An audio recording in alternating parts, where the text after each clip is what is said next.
Pasar tradisional selalu menjadi pusat barometer kegiatan ekonomi satu wilayah. Sebagai daerah yang tengah berkembang, lihat pertumbuhan ekonomi Kabupaten Sungai Liat dirasa cukuplah pesat. Letaknya yang dekat dari pusat administrasi Provinsi Bangka Belitung, yaitu sekitar 1 jam dari kota Pangkal Pinang.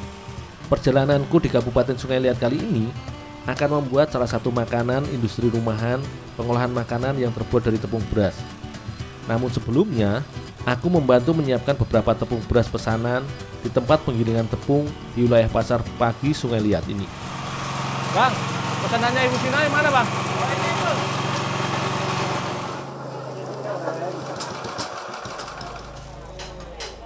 Bang, coba dulu ya.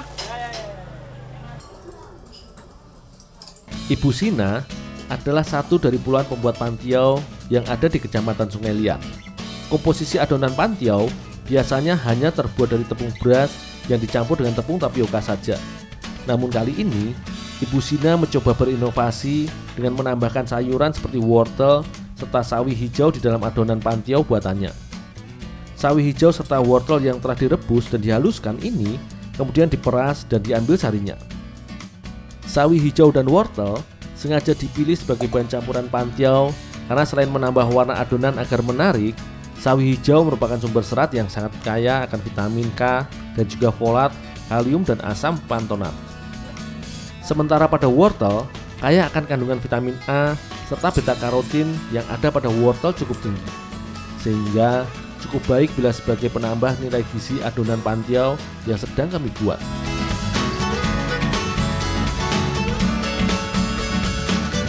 Pantiau sendiri sebenarnya sama saja dengan kue tiaw. Hanya saja warga di sini biasa menyebut olahan makanan berbentuk mie gepeng yang terbuat dari tepung beras ini dengan istilah pantiau. Proses pembuatan pantiau cukup sederhana dan mudah. Tepung beras kemudian dilarutkan dengan air dan dicampur dengan tepung tapioka agar teksturnya lebih kenyal dan tidak hancur ketika dimasak, serta sedikit garam sebagai penambah rasa.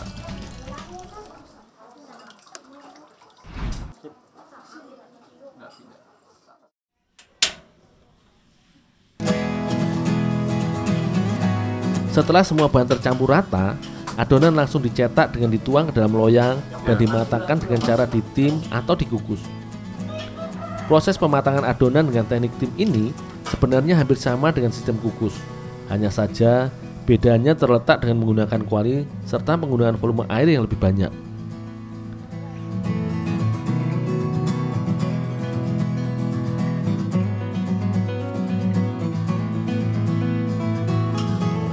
Setelah adonan pantiau matang, selanjutnya adonan yang masih berbentuk bulat didinginkan dengan diangin-anginkan sebelum dipotong nantinya. Proses pendinginan ini fungsinya agar adonan yang sudah matang tidak cepat basi, serta agar kandungan air pada adonan sedikit berkurang. Sebab adonan yang masih lembab dan lembek cenderung akan cepat basi saat diolah nanti. Hampir setiap hari Ibu Sina memproduksi pantiau di rumah produksinya yang terletak di Kecamatan Sri Menanti, Kabupaten Sungai Liat. Pantiau buatannya ini biasa dipasarkan di seputaran wilayah Sungai Liat. Namun untuk pantiau sayuran warna-warni ini masih dalam tahap pengembangan untuk dijadikan varian dari produk pantiau buatannya kelak.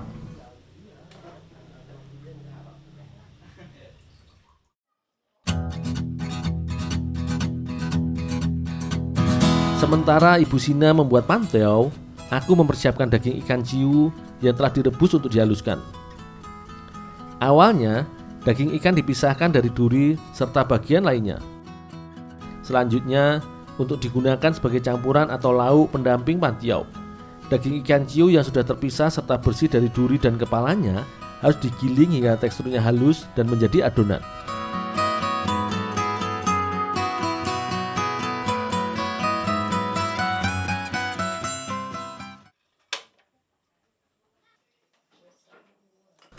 Setelah itu, daging ikan ciu yang sudah halus langsung ditumis bersama bumbu rempah sederhana. Bumbu yang digunakan untuk ditumis bersama daging ikan ciu ini cukuplah sederhana, yaitu berupa bawang merah, bawang putih, serta lada yang ditumbuk hingga teksturnya halus dan lembut. Jika bumbu tumis sudah berubah warna dan mengeluarkan aroma yang harum, selanjutnya barulah daging ikan ciu dicampurkan ke dalam kuali.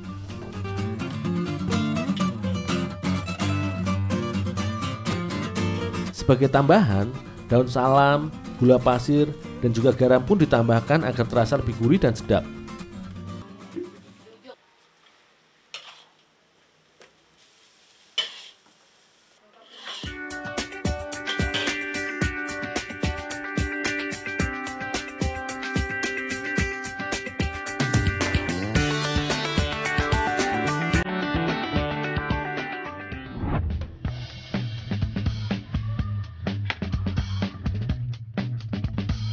Selain dikenal akan kekayaan hasil tambangnya, Pulau Bangka juga memiliki beragam sajian olahan unik, terutama dalam penggunaan bahan dasar makanan.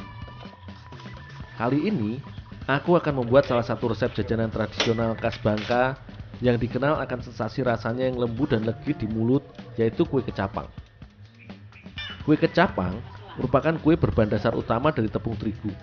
Kue ini salah satu resep jajanan kue khas Bangka yang sudah hampir jarang ditemui serta langka dijual atau beredar di pasaran.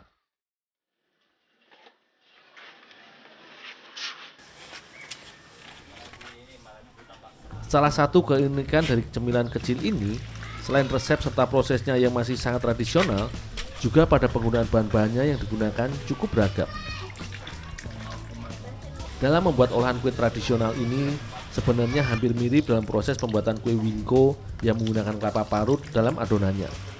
Namun perbedaannya, kue kecapang menggunakan tepung terigu dan santan di dalam olahannya.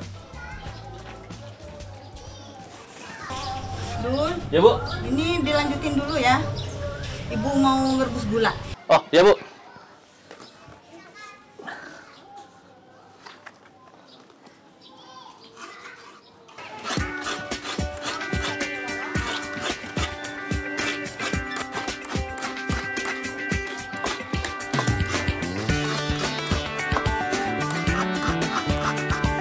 Untuk membuat kue kecapang, awalnya kelapa muda yang telah diparut kemudian dicampurkan dengan tepung terigu, gula pasir, tape singkong, dan juga santan yang merupakan bahan kunci dari olahan kue tradisional ini. Semua bahan ini kemudian diadon atau diaduk dengan tangan hingga tercampur merata dan adonan menjadi kalis. Setelah itu, adonan ditambahkan dengan air kelapa, juga vermipan atau pengembang kue, dan juga garam supaya sedikit gurih.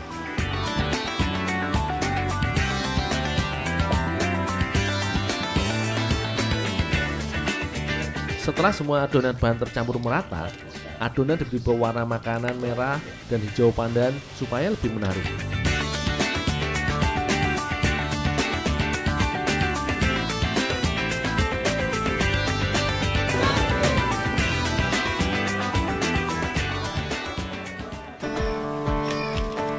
Kue kecapang asli sebenarnya memiliki karakter warna coklat keemasan ketika dipanggang nanti.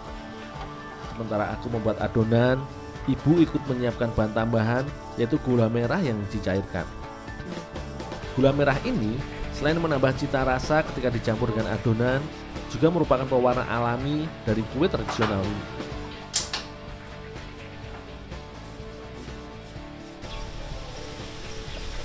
Dul, ini yang rasa originalnya ya.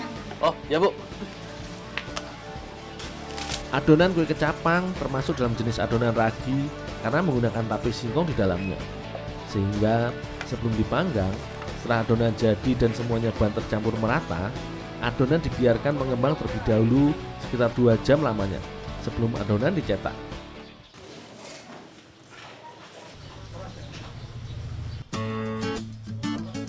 Selain disajikan kering atau polos, kue kecapang juga bisa disajikan dengan kuah kental layaknya kue serabi.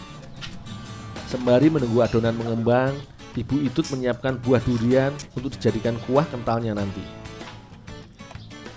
Buah durian hasil panen dari kebun langsung dikupas dan dipisahkan bijinya untuk diambil dagingnya.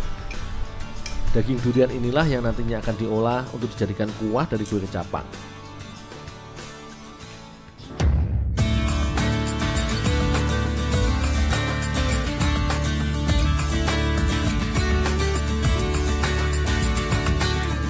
Kemudian daging buah durian dimasak bersama dengan santan dan diberi sedikit tambahan tepung tapioka agar lebih kental.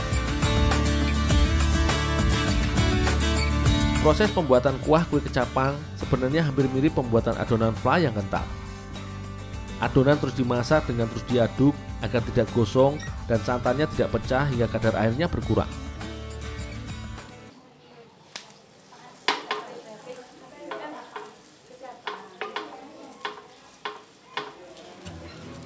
Sebagai tahap akhir, selanjutnya adonan kue kecapang yang sudah mengembang kemudian dipanggang dengan cetakan di atas api kecil hingga adonan matang dan sedikit gosong. Meski sederhana, proses pemanggangan harus telaten. Aku pun harus rajin membolak-balik adonan agar matang sempurna.